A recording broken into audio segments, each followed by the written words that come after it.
análisis del día y, como suele ser habitual cada jueves, lo hacemos con Pablo García, director de Divacons Alpha Value. Pablo, muy buenos días. Hola, buenos días, Eva. Bueno, arrancamos una sesión en la que hoy nos vamos a preparar para escuchar a Jerome Powell. Ayer ya le escuchábamos explicando y aclarando las posiciones de esa última decisión de la Reserva Federal, en un contexto en el que además Bostic apunta, ¿no?, por mantener esa tasa objetivo, esa tasa terminal este año. ¿Qué estás viendo? ¿Cuál es el análisis que haces de esas palabras de larga declaración de Powell?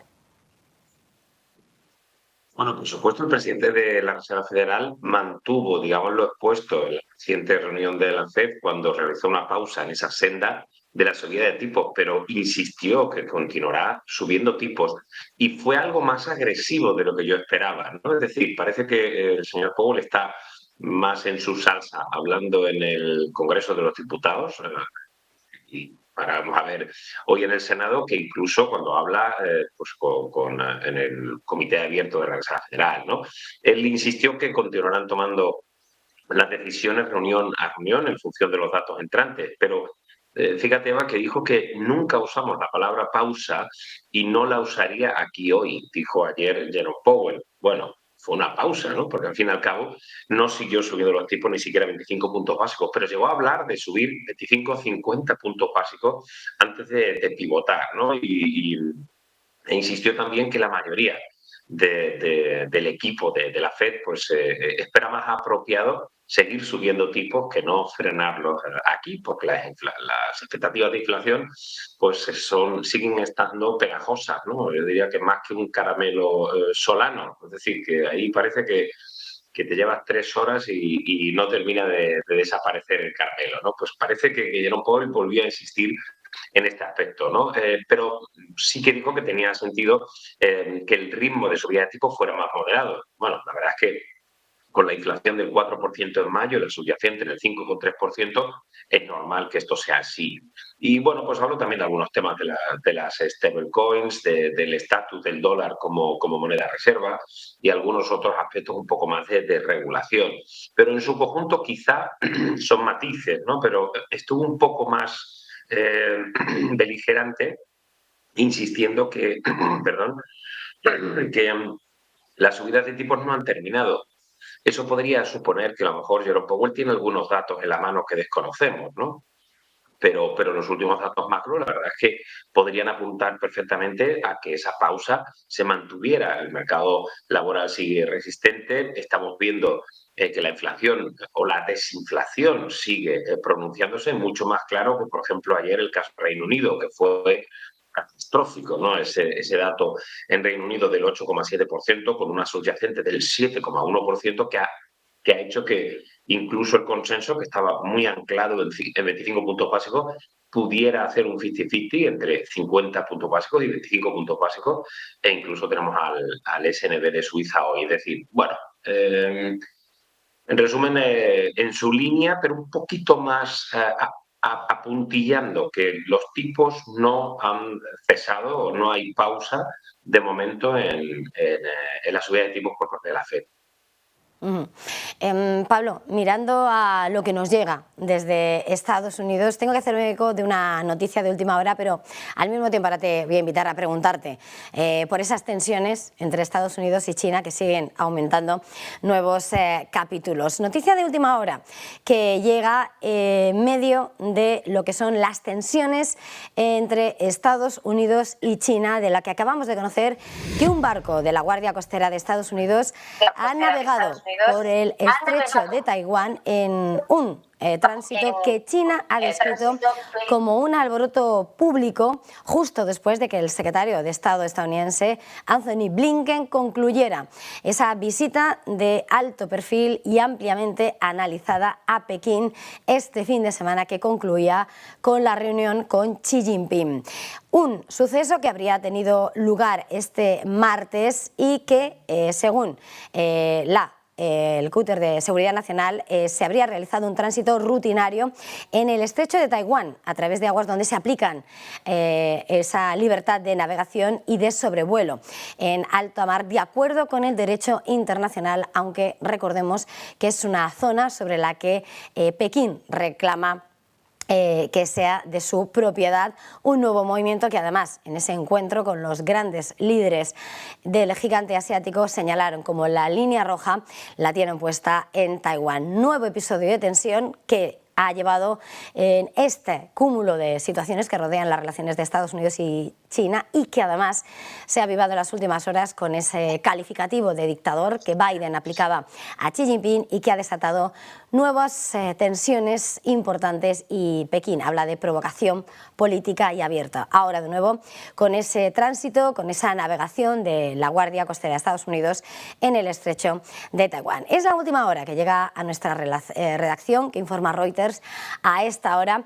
Y Pablo, volviendo a nuestro análisis, sin lugar a dudas, en la primera y la segunda economía del mundo, en un pulso abierto que parecía que podía acercarse a una cierta calma con la visita de Blinken y que parece que haber saltado por los aires e ir a bastante peor en las últimas horas. ¿Cómo miras ese tensionamiento y sobre todo cómo puede trasladarse, qué impacto puede tener en el comercio, en los mercados, pidiendo además Blinken al G7 coordinación frente a China? Bueno, es un tira y afloja.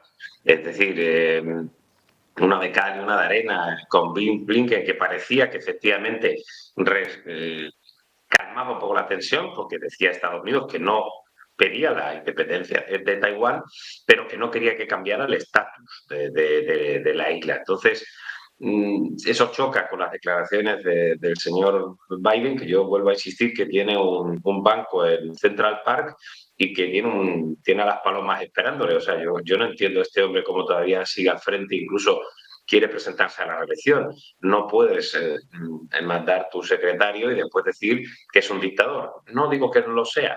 No es prudente decirle a una persona con la que quieres tener una mínima asociación o un mínimo respeto comercial, etcétera, ¿no? Así que la verdad es que no deja de ser curioso. Lo mejor es que como su hijo había aceptado 3 cargos federales, pues tenía que desviar las miradas, ¿no? Se podía al señor Biden, ¿no? Pero bastante extraño este movimiento, pero ya hemos visto algunas declaraciones del señor Biden que son bastante incongruentes. Así que yo creo que hay que enmarcarlo dentro de este tira y afloja entre China y Estados Unidos. No creo que vaya más allá el suceso de este barco en aguas de Taiwán.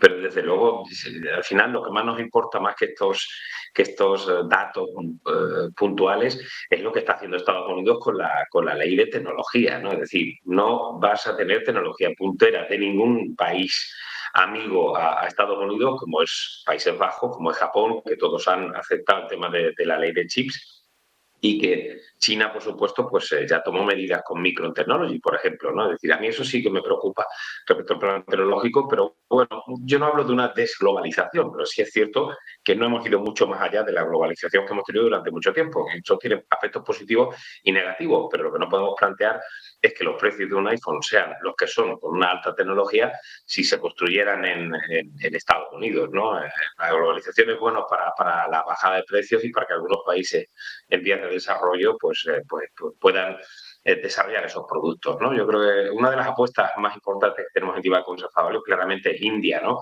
Todos están mirando a India, por supuesto Apple, pero también incluso Tesla, el señor Musk lo apuntaba, ¿no? Yo creo que hay que, en los que estamos analizando siempre los mercados, tenemos que buscar cuáles son las consecuencias. Y ya que me preguntabas las consecuencias para los mercados, es que India sigue cogiendo fuerza como alternativa a China en el tema manufacturero.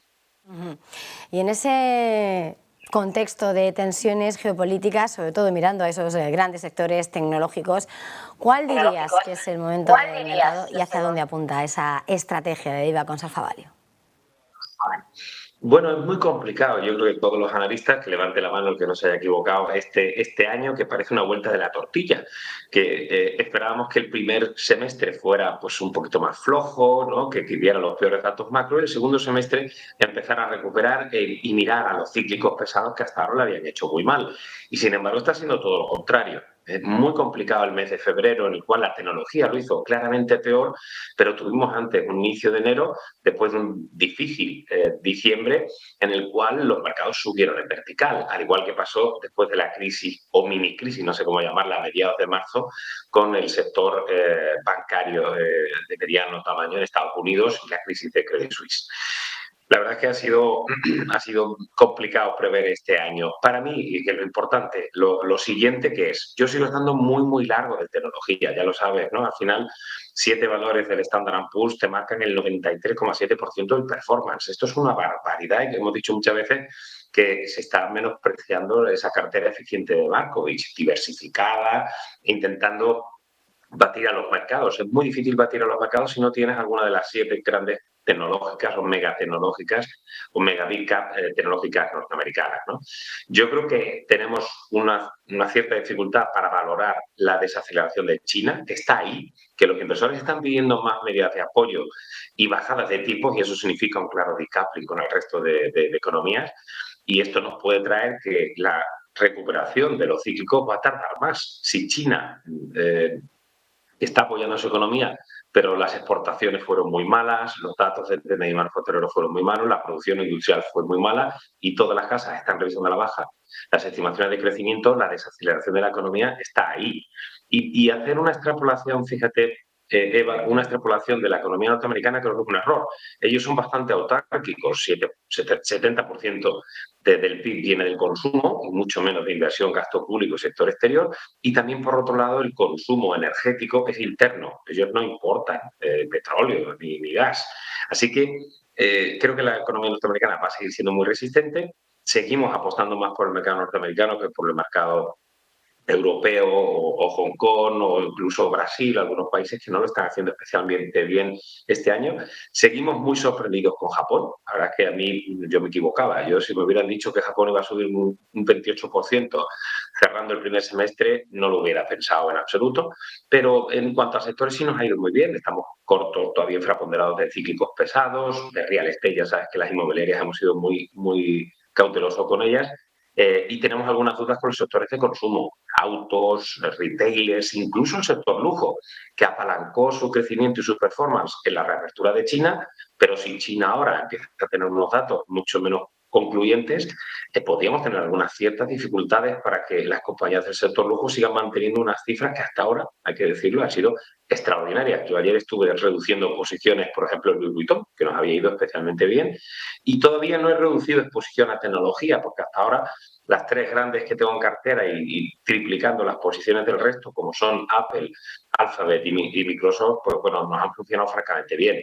Pero yo sería muy comedido con las valoraciones de una Nvidia, con las perspectivas de un Tesla o con desde mi punto de vista, algo de cambio de modelo en Netflix, ¿no? Ahora te mete publicidad, te hace directos, esto se parece cada vez más a una compañía clásica de televisión y no a esa compañía de streaming que tanto nos gustaba al principio. Así que yo soy un poquito más comedido y sí es cierto que estamos viendo una entrada de enero en los bonos, ¿no? Algo que nos puede hacer que el mercado de renta variable al menos se tome un respiro. Lo más importante es ver los resultados, Eva, del segundo trimestre y las expectativas para el segundo semestre, porque los resultados empresariales fueron extraordinarios, tanto en Estados Unidos como en Europa superaron las expectativas, pero todo porque subieron los precios. El pricing power hizo que los márgenes se mantuvieran, pero ahora las cosas no van así, ¿eh? Los precios energéticos han caído y hay muchas tensiones para que se bajen los precios de alimentación o algunos costes, y eso va a hacer que por la parte del mix volumen-precio, los volúmenes no son fuertes. Si los precios caen, las ventas van a caer, los márgenes van a resentirse. Esas son las expectativas. Esperemos que mantengan ese buen tono los resultados, pero pensamos que hay que ser mucho más cautelosos con el devenir de los resultados para el segundo trimestre y sobre todo para el segundo semestre. Antes de terminar, Pablo, quería preguntarte sobre otra cuestión que nos hace mirar. Hace un momento estabas hablando, ¿no?, del papel que va absorbiendo India, precisamente por una noticia que puede llegar este mismo jueves en los Estados Unidos, porque según la información que se está publicando a esta hora, Estados Unidos va a facilitar los visados para los trabajadores indios calificados en un anuncio que podría confirmarse este jueves, coincidiendo con la visita de su primer ministro Narendra Modi. El gobierno de Biden facilitará, por tanto, que los indios vivan y trabajen en los Estados Unidos para ayudar a esos ciudadanos calificados a ingresar o permanecer en el país, según informa Reuters, y señala que el Departamento de Estado podría anunciarlo hoy mismo y que esa medida permitiría que se renovasen los propios visados desde los Estados Unidos sin tener que obligarles a salir del país para luego entrar. Y según apuntan las fuentes, sería parte de un programa piloto que podría ampliarse en los próximos años. Apuntan además como los ciudadanos indios son con mucho los más activos de ese programa de visados H-1B de Estados Unidos y constituyen el 73% de los casi 442.000 trabajadores con estos visados en el año fiscal de 2022. Sin lugar a dudas, Estados Unidos atendiendo y mirando a esa India que no deja de crecer. Pablo, mirando a la India en este momento, cuando miramos el comportamiento de los mercados, bueno, el papel además que va a tomar ahora institucionalmente, ¿cómo miráis a la India y cómo interpretas este tipo de noticias? Bueno, los países desarrollados y sobre todo Estados Unidos necesitan un sitio donde fabricar barato. No le demos más vueltas. Y para eso necesitan una mano de obra lo más cualificada posible y sobre todo estabilidad regulatoria y política. Y a priori China no tiene esos condicionantes y parece que India, que ya ha alcanzado el nivel de población de China, pues podría ser un lugar muy interesante. Estados Unidos desconfía de los países latinoamericanos en cuanto a regulación y estabilidad política y parece que India empieza a tener pues, un papel mucho más preponderante. Ya llevan haciendo inversiones en India desde hace tiempo, pero ahora parece que las rutas comerciales empiezan a mejorar.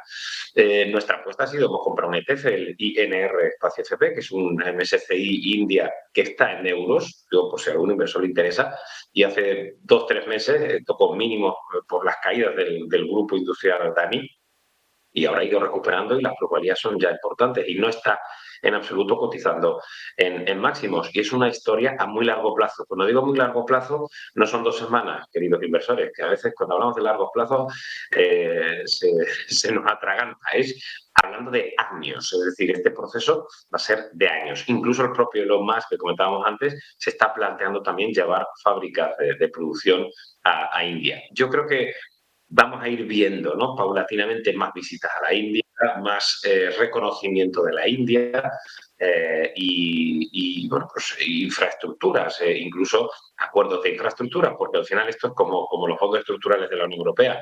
No son más que para poder venderte mis Bosch, mis Siemens y mis cosas, necesito que tengas carreteras, trenes y aeropuertos que sean de fácil comunicación comercial, ¿no? Entonces, bueno, en España recibimos todo, ¿verdad? Esos fondos estructurales FEDER, me acuerdo, pero en realidad es, digamos, un quid pro quo. Yo necesito que tú desarrolles tu tema comercial para poder invertir y poner unas megafábricas allí. Yo creo que ese va a ser el proceso de India, no llegamos tarde en absoluto, y bueno, intentamos hacerlo a través de ETF más, digamos, globales, ¿no?, que hacer un stock picking en un país tan complicado, tan complejo para nosotros, ¿no?, de realizar. Tenemos 2 analistas indios, pero están más enfocados al mercado asiático en su conjunto, ¿no? Entonces, si uno no abarca un análisis pormenorizado, lo mejor es ir simplemente por temas geográficos. Oye, quiero comprar ese fenómeno India, lo hago a través de un ETF, que es perfectamente válido, incluso, como les decía, este MSCI India, del IXOR, pues, está en euros, o sea que llevamos invirtiendo durante 2 o 3 meses. Pues Pablo García, director de Viva con Alfa Value, como siempre ha sido un verdadero placer. Feliz jornada, feliz negocio. Igualmente.